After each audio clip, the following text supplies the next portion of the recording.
Let's bike crime की कहानी।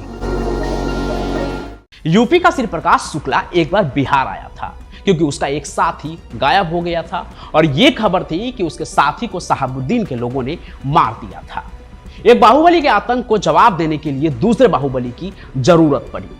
हत्याकांड में नाम तो पप्पू यादव का ही जुड़ता है, लेकिन ग्राउंड पर जाकर गोलियां चलाने वाले श्री प्रकाश शुक्ला के ही लोग थे। सबको श्री प्रकाश शुक्ला का बहुत खौफ था।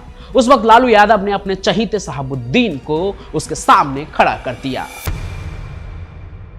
बिहार और यूपी की अपराध की दुनिया में अगर दो नाम सबसे ज्यादा चर्चे में रहे हैं तो वो थे बिहार के सिवान के शहाबुद्दीन और उत्तर प्रदेश में गोरखपुर के श्री प्रकाश शुक्ला। इन दोनों के नाम से लोगों के दिलों में खौफ बैठ जाता था। अगर ये खबर फैल जाती ना कि शहाबुद्दीन या शुक्ला किसी के पीछे है तो वो खुद अपनी ही उल्टी गिनती करना शुरू कर देता था। और जब ये इतने बड़े भौकाली थे तो सवाल ये उठता है कि क्या ये दोनों कभी आमने सामने हुए। अब देखिए, शहाबुद्दीन के बारे में तो कभी कुछ खास ऐसा सुनने को नहीं मिला कि वो सिवान से बाहर निकल कर भी कहीं जाते थे, कुछ कांड करते थे। शुरुआती दौर की एक दो बात छोड़ दी जाए तो उसके बाद, क्योंकि उनका जो अपराध है वो सत्ता के गठजोड़ के साथ चलता था। लेकिन श्री प्रकाश शुक्ला तो वो तो सन की हत्यारा था। वो बिहार में घुस के भी कोहराम मचाता था, आरजेडी के मंत्री तक को मार गिराया था। तो क्या इनके बीच यानी कि शहाबुद्दीन और श्री प्रकाश शुक्ला के बीच टकराव की कोई कहानी है क्या? है। वो एक ऐसी घटना है जिसने बिहार में श्री प्रकाश शुक्ला का नाम गुंजा दिया था। 13 जून 1998 उस दिन पटना के IGIMS अस्पताल में दिन दहाड़े ब्रिज बिहारी प्रसाद की हत्या कर दी गई थी।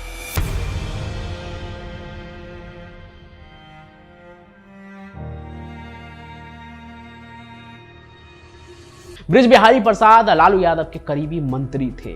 उन्हें कमांडो सुरक्षा मिली हुई थी, लेकिन श्री प्रकाश शुक्ला ऐसा था कि उसने कमांडो की सुरक्षा घेरा को भी भेद दिया और अस्पताल के अंदर घुसकर ब्रिज बिहारी प्रसाद को गोलियों से भून दिया और बचकर निकल भी गया। यह बिहार के राजनीतिक गलियारों में भूकंप लाने वाली घटना थी। सरकार हिल गई, लालू यादव हिल गए। सबको लगने लगा कि अब बिहार भी श्री प्रकाश शुक्ला के आतंक का गवाह बनेगा। इसके अगले ही दिन यानी 14 जून 1998 को पूर्णिया में CPM विधायक अजीत सरकार की हत्या हो गई। बहुत ही चर्चित विधायक हुआ करते थे वो। अब इस हत्याकांड में नाम तो पप्पू यादव का ही जुड़ता है कि चुनाव में अजीत सरकार ने उनको समर्थन नहीं दिया, इसलिए ऐसा उन्होंने करवा दिया। लेकिन कहा जाता है कि इस हत्या में भी श्री प्रकाश शुक्ला के लोगों का हाथ था। मतलब ग्राउंड पर जाकर गोलियां चलाने वाले वही थे। एक के बाद एक 2 दिन के अंदर इन 2 हत्याओं के बाद अब बिहार सरकार के लिए यह जरूरी हो गया था कि इस खौफ का जवाब दिया जाए। और जब बात अपराध की दुनिया में जवाब देने की आती है तो उस समय बिहार के सत्ता पक्ष के पास सिर्फ एक ही नाम था, मोहम्मद शहाबुद्दीन। तो हुआ यह कि ब्रिज बिहारी प्रसाद की हत्या के बाद उनकी शव यात्रा निकाली जानी थी, अंतिम यात्रा। लेकिन डर इतना था कि कोई भी उस शव यात्रा में ना आगे चलने के लिए तैयार नहीं था। सबको श्री प्रकाश शुक्ला का ना बहुत खौफ था कि कहीं कुछ हो ना जाए। उस वक्त लालू यादव ने अपने चहीते शहाबुद्दीन को पटना बुलाया। फिर शहाबुद्दीन पटना आए भी और ब्रिज बिहारी प्रसाद की शव यात्रा में सबसे आगे चले। ये एक संकेत था, बिहार सरकार का संकेत कि शहाबुद्दीन ही वो आदमी है जो अगर जरूरत पड़ा तो श्री प्रकाश शुक्ला के खौफ का जवाब दे सकता है। लेकिन इसके बाद क्या हुआ? क्या इन दोनों के बीच में कोई टकराव हुआ तो कब और कैसे? तो इस सवाल का जवाब जानने से पहले ना आपको थोड़ा इन दोनों के अपराध जगत के सफर को समझना होगा। अब देखिए, जो हमारे चैनल को रोज देखते हैं, हमारी कहानियां मेरे साथ सुनते हैं, पंचम प्रकाश की कहानियां, उनको तो पता ही होगा सब कुछ। लेकिन जो नए लोग हैं उनके लिए मैं थोड़ा सा बता देता हूं।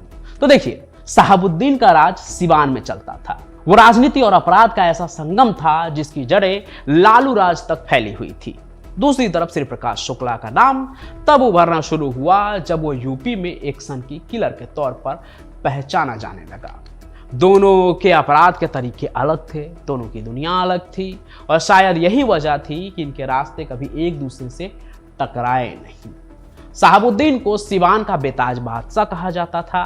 पुलिस प्रशासन की हैसियत उसके आगे कुछ भी नहीं थी उसके दौर में। बिहार में जब कोई भी चुनाव होता तो सिवान में सिर्फ एक ही नाम गूंजता, मोहम्मद शहाबुद्दीन।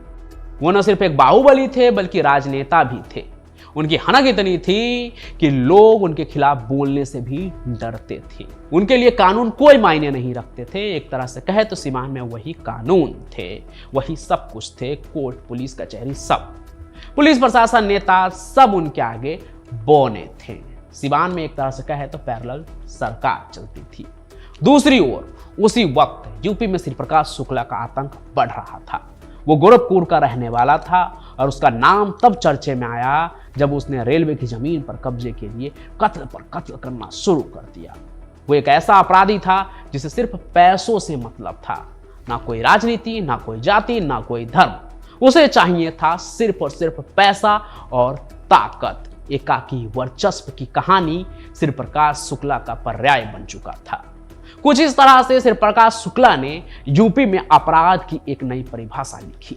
वो हत्याएं करता, फिरौती वसूलता था और सीधे सत्ता के शीर्ष पर बैठे लोगों को चुनौती देता था, सिर्फ और सिर्फ अपनी ताकत दिखाने के लिए, लोगों के बीच खौफ जमाने के लिए। कहा जाता है कि उस समय उसने यूपी के मुख्यमंत्री की सुपारी भी ले ली थी और यही उसकी मौत की वजह भी बनी। अब आप इन दोनों के बारे में मोटे मोटे तौर पर सब कुछ जान गए हैं। अब सवाल यह है कि शहाबुद्दीन और श्री प्रकाश शुक्ला कभी मिले, कोई कनेक्शन था इनके बीच, या इनकी कोई भिड़ंत हुई?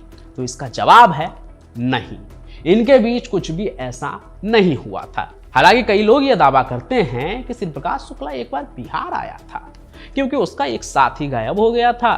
खबर थी कि उसके साथी को शहाबुद्दीन के लोगों ने मार दिया था, लेकिन इसका कोई ठोस सबूत नहीं है। सुनी सुनाए बातें हैं बस। बाकी श्री प्रकाश शुक्ला को बिहार से कोई खास ऐसा मतलब नहीं था।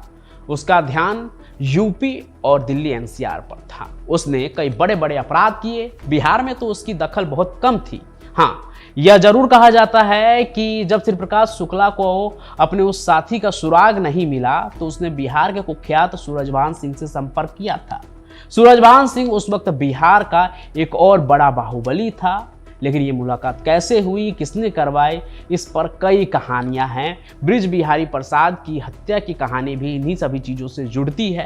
कुछ लोग कहते हैं कि गोरखपुर के ही एक अन्य अपराधी ने श्री प्रकाश शुक्ला को सूरजभान तक पहुंचाया था। लेकिन बिहार में श्री प्रकाश शुक्ला का खौफ और फैलता इसके पहले ही यूपी पुलिस ने अपना काम कर दिया। बृज बिहारी प्रसाद की हत्या के कुछ ही महीनों बाद जब ये अफवाह उड़ी कि श्री प्रकाश शुक्ला ने यूपी के पूर्व मुख्यमंत्री की सुपारी ले ली है, तब 22 सितंबर 1998 को दिल्ली के गाजियाबाद में यूपी के एसटीएफ ने श्री प्रकाश शुक्ला को मुठभेड़ में मार गिराया, यानी कि इनकाउंटर में उसे खत्म कर दिया। और श्री प्रकाश शुक्ला की कहानी, गोरखपुर के श्री प्रकाश शुक्ला की कहानी दिल्ली एनसीआर के गाजियाबाद में आकर खत्म हो गई।